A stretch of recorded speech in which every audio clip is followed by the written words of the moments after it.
Flappy was in the kitchen. He was a very happy cook, you know. He wore a tall white chef's hat, and well, the hat wobbled when he moved. Flappy was singing a silly song about frying fish.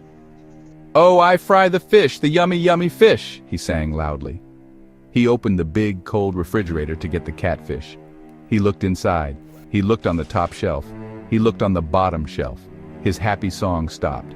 His smile turned into a big, sad frown. The catfish were gone, all of them. Where could they be? This was a big, big problem for Flappy's famous fish fry. Suddenly, the kitchen door swung open with a loud bang! It was Daniel Doomsday. Daniel was a detective, but he was always very worried. His eyes were wide and his hair was messy. Next to him was his tiny Chihuahua. The Chihuahua wore a very small police hat, and it looked very serious. Daniel Doomsday looked around the kitchen with big, worried eyes. "Flappy, I had a feeling," he shouted. "A feeling of doom, a feeling of gloom. Is everything okay here?" My Chihuahua felt a disturbance in the breakfast verse. The tiny dog yipped, as if to agree with the serious news. Flappy pointed a shaky finger at the empty refrigerator. His bottom lip trembled like a leaf in the wind. "They're gone, Daniel!" he cried out. "All of my beautiful catfish are missing! I cannot have Flappy's famous fish fry without the famous fish!" He took off his tall hat and held it to his chest. This was a catastrophe. This was a disaster. This was a real pickle, and not the yummy kind you eat with catfish. Daniel Doomsday put his hands on his hips. His face looked even more worried than before, which was very, very worried indeed. The Chihuahua growled a tiny, little growl. "Missing catfish?" Daniel Doomsday gasped. He looked at his Chihuahua. The Chihuahua looked back at him. They both knew what this meant. It was a mystery. A fishy mystery. "I know who did this," Daniel said in a low, serious voice. "It has to be the strange people in that town. The town called Grumbleburg. They are always grumbling about something. They probably grumbled about your delicious fish, and then they took them." He pointed a finger toward the door. "Don't you worry, Flappy. My Chihuahua and I will solve this case. To the police wagon." Daniel Doomsday and his trusty Chihuahua jumped into their police wagon. It was not a real police wagon. It was actually a blue golf cart with a flashing light on top. Daniel had painted the word police on the side with a wobbly white line. Vroom. Well, it was more of a quiet, whirring sound. They zoomed down the road toward the mysterious town of Grumbleburg.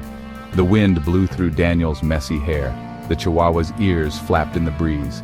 They were on a mission, a very important fish-finding mission. The fate of Flappy's lunch special rested on their shoulders. They arrived at the edge of Grumbleburg.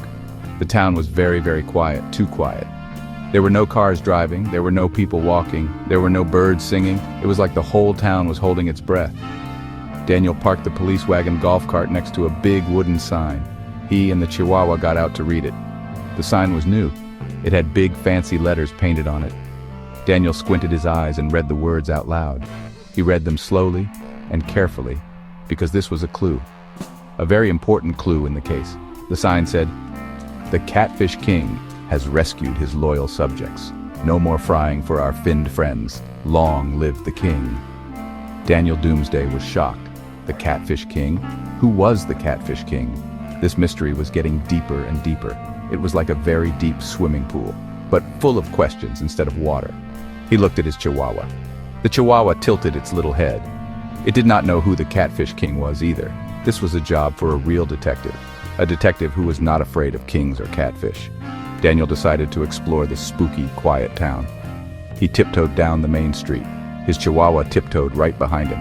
Their footsteps made tiny tap, tap, tap sounds on the empty road. Every house had its curtains closed. Every shop was dark. It felt like everyone in Grumbleburg was hiding from them. "This is very suspicious," Daniel whispered to his Chihuahua. "They are hiding because they are guilty. They are all guilty of stealing the catfish. We have them right where we want them." The Chihuahua let out a tiny, brave yip. The tension was building. Suddenly, a voice shouted from a dark alley. "Zaloon Toon!" it yelled. What did Zaloon Toon mean? Daniel Doomsday had no idea. Was it a secret code? Was it a magic word? Before he could think about it, something flew through the air. Whiz! A long brown thing flew right past his head and landed on the ground with a soft thud. Daniel and his Chihuahua jumped back in surprise. Daniel looked down. It was a granola bar. A crunchy, oaty granola bar. Who throws a granola bar? This was the strangest clue yet. Was this a warning? Daniel Doomsday felt very confused. First, there were missing catfish. Then there was a quiet town and a catfish king. Now someone was shouting Zaloon Tune and throwing healthy snacks at him. This was too much for one detective and one tiny chihuahua to handle. The situation was getting tense. It felt like the moment before a balloon pops. Anything could happen next. What if they threw a banana next? Or an apple? Daniel knew what he had to do. He needed help. He needed backup from his friends. This was a job for more than just one hero. He grabbed his walkie-talkie from his belt. It was bright yellow and had a big red button. He pressed the button. Beep! Daniel Doomsday to Flappy. Come in, Flappy. We are in Grumbleburg and things are getting weird. Someone shouted a funny word. They threw a granola bar. I repeat, a granola bar has been thrown. We need backup. Send in the team. Over. He waited for a reply. All he heard was static. Crackle. Hiss. Pop. The silence made everything feel even more spooky and strange. He hoped his message got through. He looked around nervously. The town was still silent. The person who shouted Zaloon Tune was gone. It was just him, his chihuahua, and a granola bar on the ground.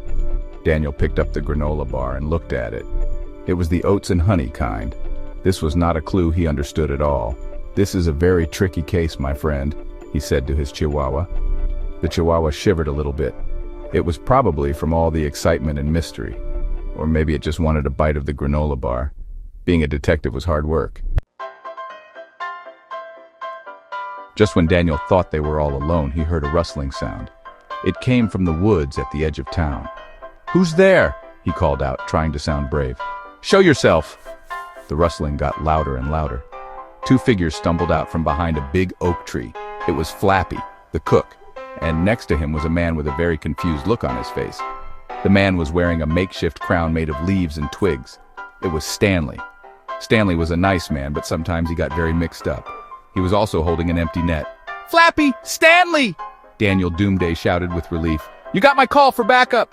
Flappy ran over. "Daniel, we found him!" Flappy said, pointing at Stanley. "Stanley is the catfish king. He heard my song about frying fish and thought I was hurting his royal subjects.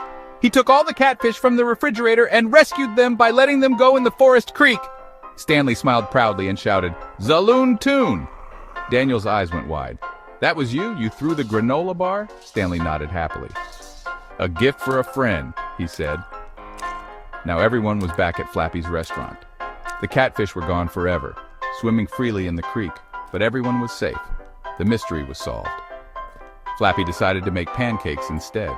Pancakes were safe. No one thought they were royal subjects.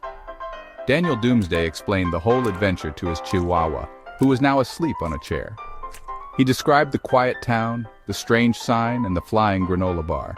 It was a very good story, full of danger and clues. He felt like a true hero, even if the villain was just his confused friend Stanley. Stanley sat at a table, happily eating a big stack of pancakes. He still wore his leaf crown. He looked at Daniel, then at Flappy, and then at the ceiling. He seemed to be thinking very hard about something very important. After a long moment of silence, he looked at everyone and said a single word with great confidence: 7. A few minutes later, he pointed at a salt shaker and announced, 42. Then he giggled and whispered, 103. Nobody knew what he was talking about, but it didn't matter. The case was closed.